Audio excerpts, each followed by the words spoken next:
providing professional broadcast training to qualified Nassau Community College students. And sounding better than ever. FM, HD, Amazon Echo, Google Home, the TuneIn Radio app, the iHeartRadio app, and nccradio.org. The voice of Nassau Community College. This is the award-winning 90.3 WHPC. WHPC HD, Garden City. On the air, everywhere.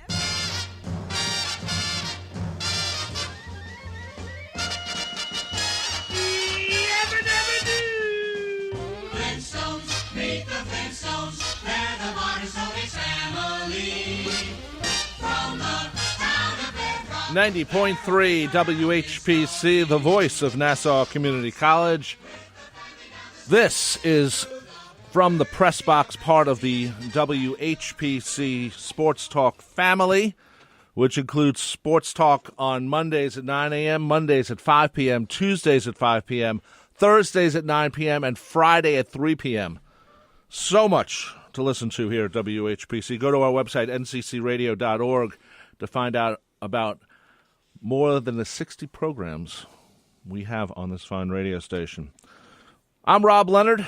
Joining me, of course, is award-winning sports writer and, yes, my brother, Tim Leonard. Hello, brother. How are you doing? Good. How you doing? It is now time to declare the Sam Darnold era over. Wow, you're going to open the show with ridiculousness. I am, because you know what? I'm not even 100% sure that that's a real word, but that's what you're talking here, is ridiculousness. He wasn't good yesterday. You know, we had a week of him being the greatest quarterback in the world. No, and what happened? He turned out to be... He wasn't bad not yesterday. Richard Todd. Richard Todd went to the playoffs. He wasn't bad yesterday, but the problem was the rest of the Jets were not good. Sam Darnold threw 334 yards yesterday. Yes, he had two bad interceptions, and one of which came in the end zone and led to or caused the Jets not to score on a drive they should have scored on. But to say that Sam Darnold was the reason the Jets lost is to overlook so many more mistakes. 334 yards passing. You know how many yards they rushed for? 42. Not good. That's the line playing poorly. That's the ground game which supposedly the Jets were built around. I don't know how you build a ground game around Bilal Powell and Powell and Crowell. That's I mean, because they rhyme, they think they can build around them? I don't get it. I have no idea. I just thought that, you know what? Not that the Dolphins played fantastic, but they played constantly decent at least. You know, they were okay. Consistent is the word. Consistent. Thank you. I'm trying to use new words and expand my vocabulary. Gotcha. Anyway, but you know what? You can't get what you got, and what they got was a loss. Yeah. So let's put it this way. Obviously, the Jets were not going to go 16-0, and not everything was going to go as well as it did in the opener against the Detroit Lions when the Jets just destroyed the Lions. But you have to remember, the Jets' defense scored 2 touchdowns in that game. So that was a big part of why the game turned into a blowout. And Lions quarterback Matt Stafford wound up throwing 5 interceptions in that game. So that wasn't going to happen again, and it's not going to happen every week. That was a legendary defensive performance that night.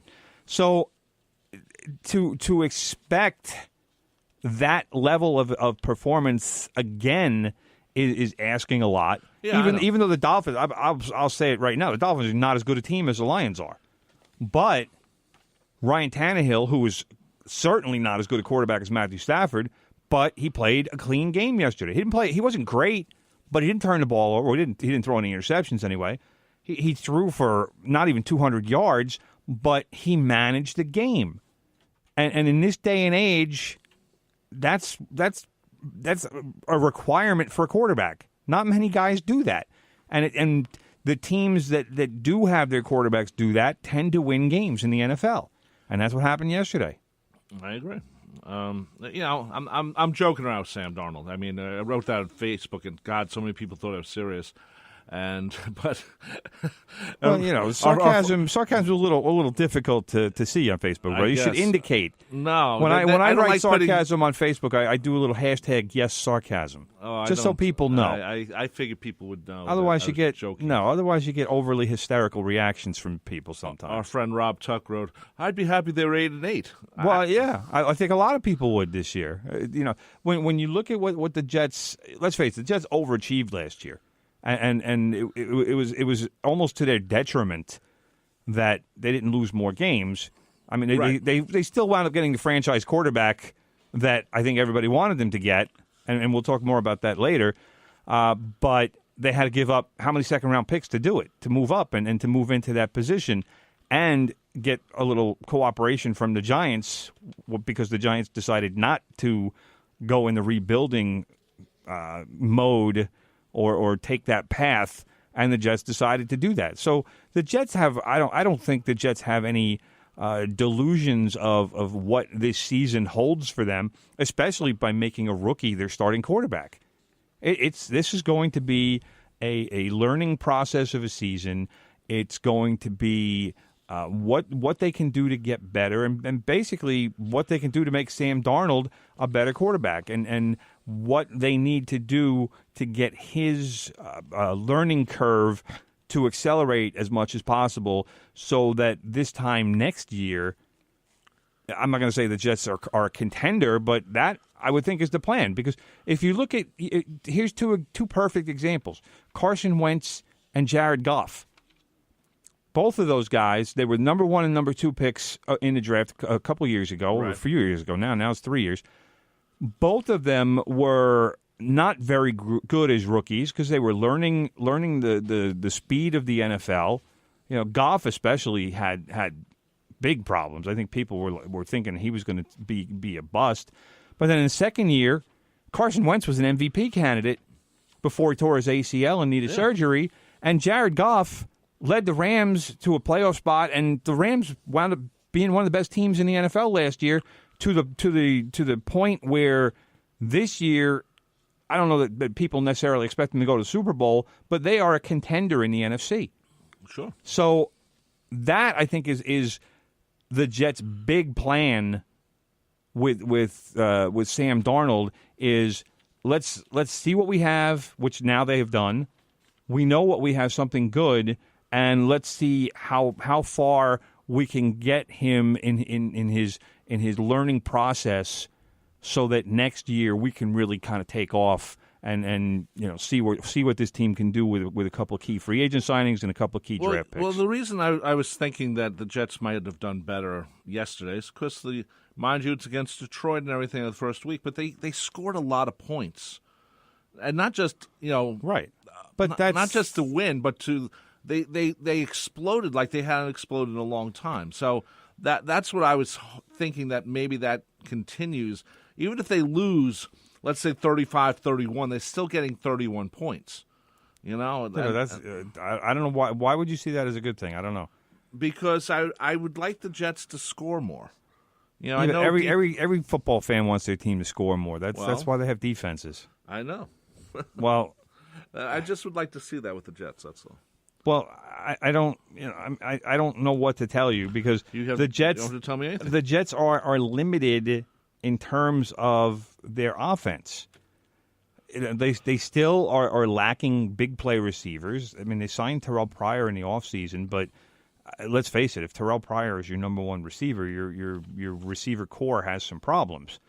They have Robbie Anderson, who we talked about last week, has had his legal issues and probably has a tenuous hold on a roster spot, because let's face it, I mean, if this guy gets arrested again, there's going to be he's probably going to be released. He's out the door. So they need a big play kind of receiver, the kind of receiver you get with a number 1 draft pick, and the kind of receiver that a lot of teams, after they draft big-time quarterbacks, go after the following year.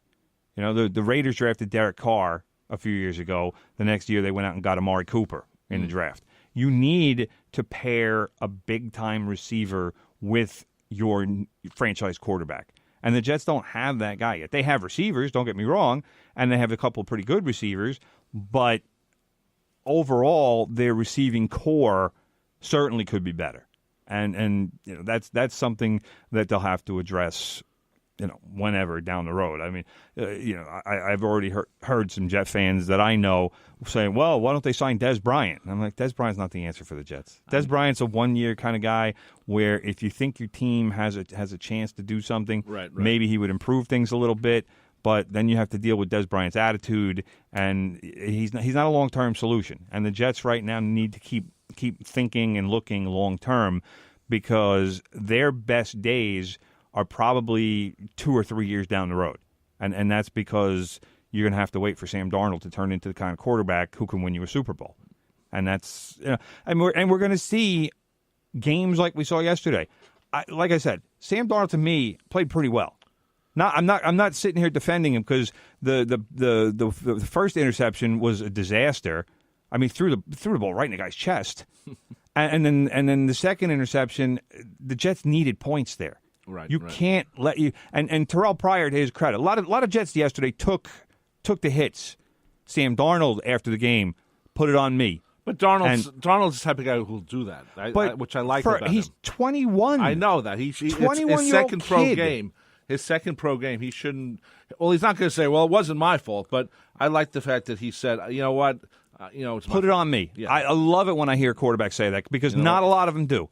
All right, not always. But if you're going to be that guy and you're going to be the guy who wants to be the leader of a team, then whether you think it was your fault or not, you got to tell the reporters, "Put it on me." But Pryor, after the game, spoke in detail about how that interception in the end zone was his fault. Yeah. Because he didn't make the adjustment that he needed to make while that play was happening. And that's why the Browns safety was able to jump the route and get in between and make the pick.